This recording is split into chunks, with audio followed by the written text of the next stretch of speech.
मित्रांनो, नशीबवान मालिकेच्या आजच्या भागात सर्व प्रिय दर्शकांचे स्वागत आहे। आजचे महत्त्वाचे ट्विस्ट जाणून घ्यायला व्हिडिओला शेवटपर्यंत पहा।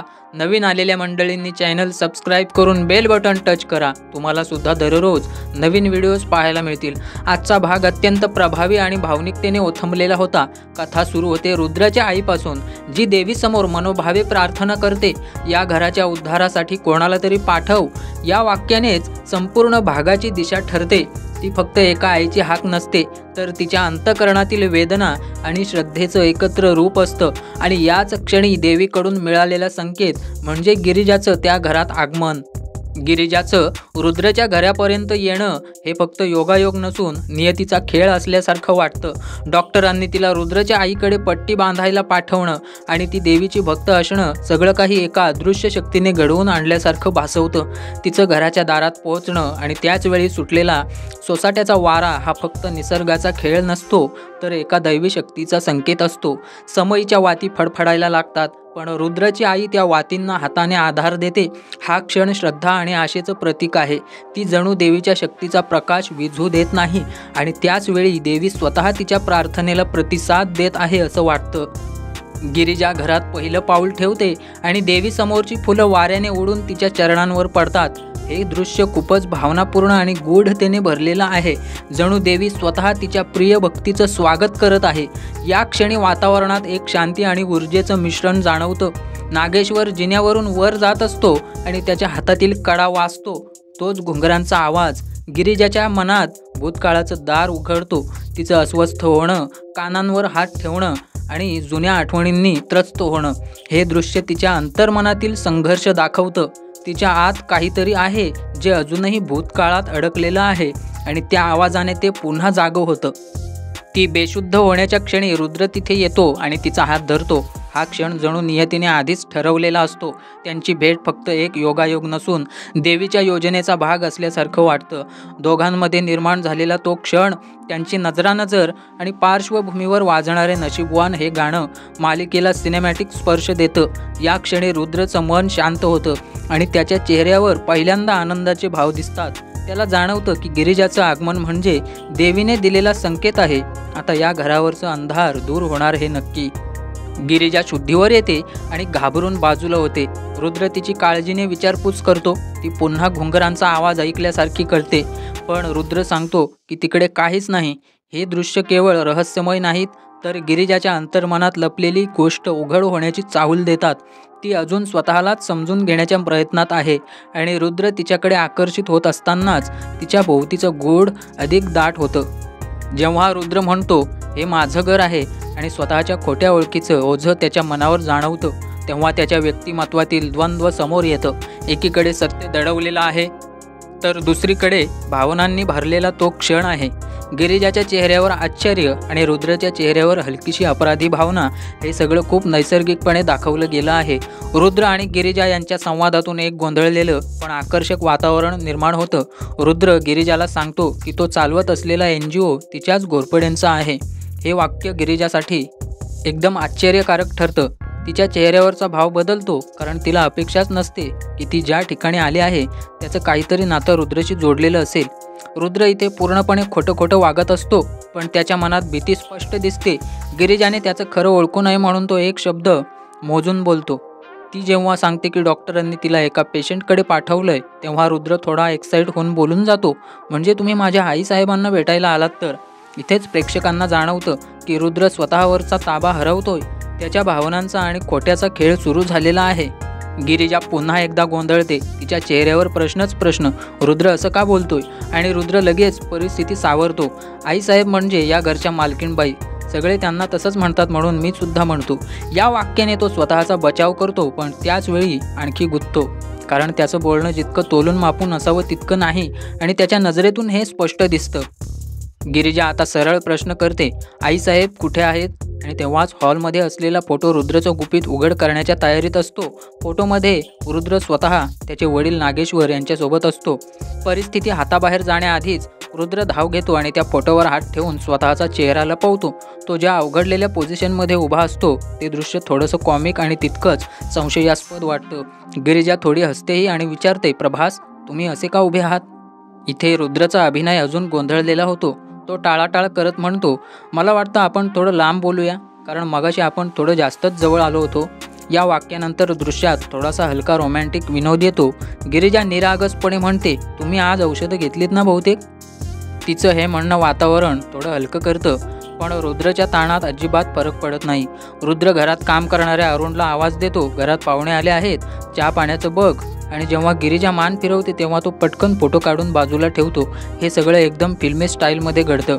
गिरिजा मात्र कामावर लक्ष केंद्रित ठेवते. ती चहा पाण्याला नकार देते आणि म्हणते की आधी आईसाहेबांची ड्रेसिंग करायची आहे. रुद्र पुन्हा एकदा चूक करतो. अरुण, आईसाहेब खालीच आहेत. हे वाक्य त्याच्याचसाठी संकट ठरतं, कारण गिरिजा लगेच मागे वळते. त्याला लक्षात येतं की त्याचं बोलणं पुन्हा फसणार आहे आणि तो तात्काळ सावरतो आणि म्हणू लागतो, असं सगळे म्हणतात की त्या गेस्ट रूममध्ये आहेत. तुम्ही येणार आहात म्हणून त्यांना तिथं ठेवलं असावं बहुतेक. रुद्रचं हे स्पष्टीकरण जितकं हास्यास्पद आहे तितकंच त्याच्या घाबरटपणाचं प्रतिबिंबही आहे. गिरिजा मात्र आता सगळं पाहून शांतपणे निरीक्षण करते. तिच्या नजरेतून रुद्रचे भाव सुटत नाहीत. ती त्याला हसत हसत सांगते, ठीक आहे प्रभास, तुम्ही औषधं घ्या, मी बघते कामाचं. ती त्याला सल्ला देऊन निघते, पण जाताना पुन्हा पुन्हा आठवण करून देते की औषधं घ्या, विसरू नका. या संपूर्ण सीनमध्ये गिरिजा आणि रुद्र यांचं केमिस्ट्री अप्रतिम दिसतं. एकीकडे रहस्य आणि खोटं, तर दुसरीकडे निरागसता आणि काळजी, दोघांमध्ये एक सूक्ष्म बंध तयार होताना दिसतो. शेवटी अरुणचं आगमन सगळ्याला विनोदी वळण देतं. तो रुद्रला हळू आवाजात सांगतो, आईसाहेब तर वर आहेत, आणि रुद्र लगेच इशाऱ्यांनी त्याला गप्प राहा असं सांगतो. दोघांची इशारेबाजी आणि अरुणचा थम्स अप हे दृश्य मालिकेला थोडीशी हलकी पण तितकीच रंजक छटा देतं. गिरिजा खाली फेऱ्या मारत असते, आईसाहेबांना शोधत असते, पण तिच्या या साध्या कृतीकडे रुद्र म्हणजेच प्रभास वेगळ्या नजरेने पाहत असतो. तो तिच्या प्रत्येक हालचालीकडे लक्ष देतो, पण त्याचा हेतू वेगळा आहे. त्याच्या नजरेसमोर असतात घरातलेल्या त्या प्रेम आणि प्रेमसच, त्याचे जुने रूप, त्याच्या ओळखीचे ठसे जे गिरिजाच्या नजरेस पडू नयेत म्हणून तो आतून अस्वस्थ आहे. म्हणूनच तो एक एक फोटो फ्रेम काढून स्वतःजवळ ठेवतो, जणू आपल्या भूतकाळावर पडदा टाकण्याचा प्रयत्न करतोय. गिरिजाला हे सगळं थोडं विचित्र वाटतं. ती स्वतःशी विचार करते, हा माणूस म्हणजे प्रभास सर्किट आहे की काय. तिच्या मनात संशय उभा राहतो. ती सहज विचारते, हो प्रभास, अशी काही फोटो फ्रेम धरतं का कोणी. आणि प्रभास मात्र खोटं बोलणं थांबत नाही. तो बहाणा करतो, अहो ती फ्रेम दुरुस्त करायला चालवलेली आहे. त्याचं उडवाउडीचं उत्तर गिरिजाला अजूनच गोंधळवून टाकतं. तिला आता जाणवतं की प्रभास म्हणजे रुद्र काहीतरी लपवतोय, पण ती ते मनातच ठेवते. यानंतर तिची नजर नागेश्वर घोरपडे यांच्या मोठ्या फोटोवर जाते. ती आश्चर्याने म्हणते, बापरे, हा फोटो किती मोठा आहे. पण इथेही रुद्रला स्वतःवर नियंत्रण राहत नाही. त्याच्या तोंडून आपसूक बाबा हा शब्द निघून जातो. गिरिजा क्षणभर स्तब्ध होते. मागे वळून त्याच्याकडे पाहते तेव्हा रुद्र पटकन परिस्थिती सांभाळतो. बाबा म्हणजे किती मोठा फोटो आहे हा. अरे बाबा असं मला म्हणायचं होतं. तो स्वतःच्या भावना झाकून ठेवतो. पण गिरिजाच्या मनात आता खात्री बसते, हा काही साधा माणूस नाही. याचा संबंध या वाड्याशी खोल आहे. तिथेच ती म्हणते, हे वाड्याचे मालक आहेत नागेश्वर घोरपडे. रुद्र म्हणतो, फक्त ते फोटोतच नाहीत तर कामसुद्धा त्यांचं मोठं आहे. आणि तिला आठवतं की ज्या दिवशी तिचा सत्कार झाला होता आणि त्यामागे यांचाच हात होता. हे सांगताना ती रुद्रकडे बघते, तर तो पुन्हा शांत रिलॅक्स मूडमध्ये उत्तर देतो, जसं काही त्याला आधीच माहिती होतं. गिरिजा त्याच्याकडे संशयाने पाहते आणि तो खोटं हसून विषय बदलतो. यानंतरचा प्रसंग हलकासा विनोदी रंग घेतो. रुद्र म्हणतो, बरं मी येऊ का. आणि गिरिजा मिश्किलपणे विचारते, कुठे येता तुम्ही. तो म्हणाला, मी प्रेम दुरुस्त करायला चाललोय. गिरिजा हसत हसत म्हणते, हो जा तुम्ही, पण औषधं घेऊन जा. तिचं उत्तर ऐकून रुद्र पुन्हा एकदा निष्पाप असतो, जणू काही सगळं सामान्य आहे असं दाखवतो. मात्र आता प्रसंगात भावनिक वळण येतं. गिरिजाची नजर रुद्रच्या आईकडे जाते. ती देवीला फुलं वाहण्याचा प्रयत्न करत असते, पण पाय दुखत असल्याने तिचा तोल जातो. तेवढ्यात गिरिजा धावत जाऊन तिला आधार देते. ही दृश्यच तिच्या करुण आणि संवेदनशील स्वभावाचं द्योतक आहे. ती रुद्रच्या आईला धरून फूल आणि आपट्याची पानं देवीसमोर वाहते. रुद्रची आई तिच्याकडे पाहते आणि म्हणते, अगं तू इथे काय करतेस. मागच्या वेळी सुद्धा तू फुलं वाहायला बरोबर आली होतीस आणि आज सुद्धा हे कसं काय. गिरिजा थोडी बुजते आणि म्हणते, माहिती नाही, पण तुम्ही इथे कसे काय. आई सांगते, अगं मी इथेच राहते, हे माझंच तर घर आहे. गिरिजा आता ओळख पटवण्यासाठी म्हणते, तिथे आईसाहेब म्हणून आहात तेच तुम्हीच का. आई म्हणते, हो, तुला कसं माहिती. गिरिजा काही सांगण्याआधीच विषय वळवते आणि म्हणते, खरं तर मला डॉक्टरांनी पाठवलंय तुमच्या पायाचं ड्रेसिंग करायला. आई हसते आणि म्हणते, देवीच्या रूपात तूच मला भेटायला आलीस बघ. चल माझ्या रूममध्ये मला घेऊन चल. गिरिजा तिला आधार देत आता आतमध्ये घेऊन जाते. एक मृदू आणि भावनिक क्षण तयार होतो. पण त्या सगळ्याच्या मागे रुद्र आहे, सावलीसारखा. तो सगळं लपून ऐकतो, प्रत्येक शब्द, प्रत्येक हालचाल त्याच्या नजरेत साठवतो. आता त्याच्या मनात एकच विचार, आपलं रहस्य फुटायला जास्त वेळ लागणार नाही. जर मला प्रभास म्हणून वावरायचं असेल तर रुद्रचे सगळे पुरावे संपवावे लागतील. अशी कथा इथे एक धोकादायक वळण घेते. भावनांमधला गहिरा प्रभाव आणि रहस्यांचा काळोख आता एकमेकांना भिडायला लागतात. हीच ती वेळ जिथे गिरिजाचा विश्वास आणि रुद्रचं गुपित आमनेसामने येणार आहे. गिरिजा रुद्रच्या आईच्या पायाला ड्रेसिंग करत असते आणि दोघींच्या गप्पा सुरू होतात. रुद्रची आई विचारते, तू इथे कधीपासून कामाला आहेस? गिरिजा हलक्या हसऱ्या स्वरात सांगते, मी आजपासूनच डॉक्टरांकडे कामाला लागले, पण याआधी माझी आई त्यांच्याकडे नर्स म्हणून काम करायची. रुद्रची आई थोडी आश्चर्याने विचारते, हो होती म्हणजे काय? गिरिजा थोडी भावूक होत म्हणते, मी लहान असतानाच माझी आई गेली. इतक्यात गिरिजाला ड्रेसिंगसाठी कैचीची गरज भासते. रुद्रची आई ड्रॉवरमधून कैची काढून देते आणि गिरिजा ती हातात घ्यायला हात पुढे करते. तेवढ्यात रुद्रची आई मध्ये बोलते की अशी कैची एकमेकांच्या हातात द्यायची नसते, असं केलं तर भांडणं होतात आणि तुझ्यासारख्या गोड मुलीशी मला आता अजिबात भांडण करायचं नाही. गिरिजा हसते, रुद्रची आई सुद्धा हसते. वातावरण हलकं होतं. गिरिजा हसून म्हणते, थँक्यू मॅडम. रुद्रची आई लगेच म्हणते, मागच्या वेळी मला मावशी म्हणाली होतीस ना, मग आता मॅडम मॅडम का करतेस? मला मावशीच म्हण. गिरिजा थोडं हसत म्हणते, बरं ठीक आहे मावशी. थोड्या वेळाने गिरिजा विचारते, मावशी तुम्ही एवढ्या मोठ्या घरात एकट्याच राहता का? रुद्राची आई म्हणते, नाही ग, मी एकटी नाही, खूप जण राहतात इथे. गिरिजा भोळेपणाने म्हणते, हो का मावशी, पण मी आले तेव्हा तर कोणीच दिसलं नाही. त्या प्रश्नावर रुद्राची आई फक्त एक गोड हसू देते. दरम्यान नागराजच्या मनात मात्र वादळ असतं. त्याला काहीही करून प्रभासला शोधायचं असतं, कारण जर तो सापडला नाही तर प्रभास नावाचा त्याचा बाप गावभर सर्वांच्या मागे पुढे नाचेल अशी त्याला भीती वाटते. फोनवर तो आपल्या माणसांवर ओरडतो, शोधा त्याला काहीही करून. त्याच वेळी त्याला रावण दहनाला जायचं असतं, पण मन तिकडेच नसतं. उर्वशी येते आणि म्हणते, दादासाहेब, हा रावण जाळण्याचा मान दरवर्षी तुम्हालाच मिळतो. तुम्ही नाही गेलात तर हा मान त्या सगुनेला भेटेल. हे ऐकून नागेश्वरच्या प्रतिष्ठेचा प्रश्न उभा राहतो. तो उर्वशीला म्हणतो, तो प्रभास जर इतरांच्या हाताला लागला ना तर आपलं सगळं संपेल. त्याचा कायमचा बंदोबस्त झाला पाहिजे. इकडे रुद्र मात्र अजूनही फोटो फ्रेम्स लपवण्यात गुंतलेला असतो. प्रत्येक फ्रेम म्हणजे एक एक पुरावा जो त्याला गिरिजापासूनच लपवायचा असतो. तो आता थकून गेलेला असतो. शेवटी एक मोठी फ्रेम काढायला तो जातो. तेवढ्यात अरुण नावाचा नोकर हाक मारतो, दादासाहेब, ही फ्रेम कशाला काढताय? साफसफाई करायची आहे का? रुद्र दचकतो. त्याला वाटतं गिरिजा आली की काय. मग हळू आवाजात म्हणतो, नाही रे, मी जे करतोय ना ते बाहेर कोणाला सांगायचं नाही.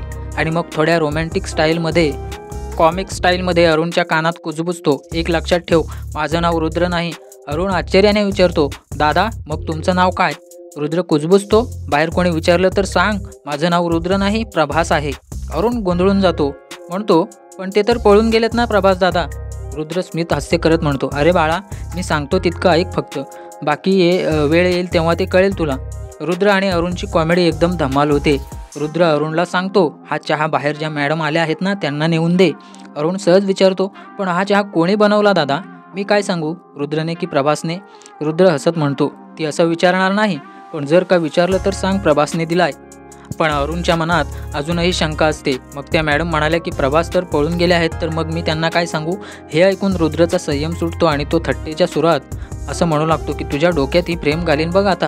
मी सांगतो तेवढंच सांग, माझं नाव प्रभास आहे आणि हा चहा प्रभासने दिलाय. रुद्र त्याला शाब्बास म्हणत ऑल द बेस्ट देतो. पण अरुण मात्र पूर्ण गोंधळलेला असतो. त्याच्या मनात भीती की जर त्या मॅडमने विचारलं तर मीच चक्रात अडकेन. म्हणून तो परत मागे येतो आणि विचारतो, दादा, त्या बाहेरच्या मॅडमचं नाव काय आहे? रुद्र शांतपणे सांगतो, गिरिजा. त्याच वेळी दवाखान्यात प्रभास दाखवला जातो. डॉक्टर त्याला विचारतात, हा वार धारदार शस्त्राने झालेला आहे, खरं काय झालं? पण प्रभास खोटं सांगतो, काम करताना कुऱ्हाडीने लागलं. डॉक्टर त्याला सांगतात, तुम्हाला 2-3 दिवस आराम करावा लागेल, कारण टाके पडलेले आहेत. इकडे घरी अरुण चहा घेऊन रुद्रच्या आईच्या खोलीत येतो, जिथे गिरिजा देखील असते. रुद्र दरवाजाच्या मागे लपलेला असतो आणि अरुणला पुटपुटून सांगतो, जसं शिकवलंय तसं बोल. अरुण म्हणतो, गिरिजाताई, हा चहा प्रभास दादांनी दिलाय. रुद्रची आई लगेच विचारते, प्रभास? पण तो तर घरात नाही ना? रुद्र मागूनच हळू आवाजात सूचना देतो, सांग, गिरिजाच्या मित्रांनी दिलाय. अरुण तसंच बोलतो, अहो आईसाहेब, हा चहा प्रभास दादांनी म्हणजे गिरिजाताईंच्या मित्राने दिलेला आहे. ते दादांच्या NGO मध्ये काम करतात ना. हे ऐकून रुद्र मागूनच कुजबुजतो, वा, शाब्बास, पोपट, अगदी मी सांगितल्याप्रमाणेच बोलतोय. गिरिजा स्मिता हास्य करत म्हणते, हो मावशी, मगाशीच भेटले होते ना ते NGOतले वाले. रुद्र थोडा चकित होतो. ही कोणाबद्दल बोलते? माझ्याबद्दलच ना? रुद्रची आई थेट अरुणकडे वळते आणि थेट विचारते, हा चहा रुद्रने नाही पाठवला ना? अरुण गडबडून म्हणतो, नाही नाही नाही, हा चहा प्रभास दादांनी दिलाय आणि रुद्र दादा तर पळून गेलेत. हे ऐकून रुद्र डोक्यावर हात ठेवतो. गेलं काम बोंबलून. रुद्रची आई चिडून म्हणते, अरुण तू काय बडबडतोयस? स्वतःच गोंधळलास. अरुण काही बोलू शकत नाही, फक्त डोकं खाजवतो. शेवटी रुद्रची आई म्हणते, ठीक आहे, चहा दे आणि जा तू. अरुण गिरिजाला चहा देतो आणि बाहेर पडतो. पण रुद्र अजूनही दरवाजाच्या मागेच लपून सगळं पाहत असतो. दरम्यान उर्वशी नागेश्वरला सांगत असते, दादासाहेब तुमचं खरं आहे, त्या प्रभासला तुमच्याबद्दल सगळं माहिती आहे, पण त्याला हेही माहिती आहे की जर त्याने तोंड उघडलं तर त्याची काही खैर नाही. तिच्या आवाजात आत्मविश्वास ओसंडून वाहत असतो. पण हाच अति आत्मविश्वास तिचा आणि नागेश्वरचा नाश करणार आहे हे तिला अजून कळलेलं नसतं. इकडे हॉस्पिटलमध्ये नर्स फॉर्म भरताना प्रभासचं नाव विचारते, पण तो मनात घाबरलेला असतो. जर मी खरं नाव सांगितलं तर नागेश्वर माझ्या मागे येईल, म्हणून तो खोटं नाव सांगतो, प्रभाकर देशमुख. नर्स विचारते, तुम्हाला इथे आणणारी ती मुलगी कुठे आहे? प्रभास शांतपणे विचारतो, कोण? नर्स म्हणते, गिरिजा लोखंडे. प्रभास थोडा थांबतो, पण काहीच उत्तर देत नाही. तेवढ्यात दुसरीकडे नागेश्वर रावण दहनासाठी तयार होत असतो. पण अरुण घाबरून धाव घेतो, मालक मालक मालक. नागेश्वर दचकतो. त्याच्या हातातली फोटोफ्रेम खाली पडते आणि फुटते. एक काळी छाया जणू जवळ येऊ लागते. आता पुढच्या भागात रावण दहनाचा कार्यक्रम होतो, पण नेमकं त्याच वेळी लाईट जाते. अंधार पसरतो. गिरिजा पुढे येते. अंधारातही प्रकाश आणायचाच. ती बाजूचा धनुष्यबाण उचलते आणि रावणाच्या प्रतिमेवर निशाणा साधते. पण त्या प्रतिमेच्या समोर नागेश्वर उभा असतो. ती बाण सोडते आणि तो नेमका कोणाला लागतो? रावणाला की नागेश्वरालाच? हे जाणून घेण्यासाठी पहा उद्याचा भाग फक्त 45 मराठीवर. धन्यवाद.